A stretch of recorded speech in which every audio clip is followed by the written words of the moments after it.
There are a couple of things that can be very helpful to make sure that you're on the same page. Now, one of them is for you to have compassion for each other when it comes to financial differences, because we tend to have these beliefs about money and we don't really examine them and we think that they are just what is true about money.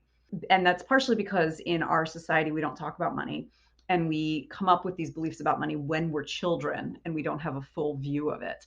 So, for a non financial example, my mother likes to tell this story of when she was a little girl. She had this idea that doctors were not allowed to get sick or else they'd go to jail. And it's this funny story about, her belief as a little girl who, was taking the information she was getting and like coming up with a completely weird result. But because we talk about doctors, we talk about illness, and we talk about jail, she was disabused of that notion relatively quickly and was like, oh, isn't that funny that I thought that?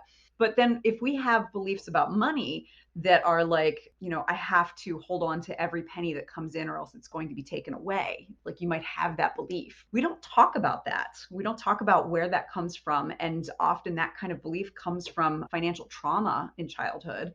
And then you, as an adult, you are navigating the world with that belief system, and your spouse who does not have that belief system is just like, yeah, of course we can spend a little extra money to upgrade our seats.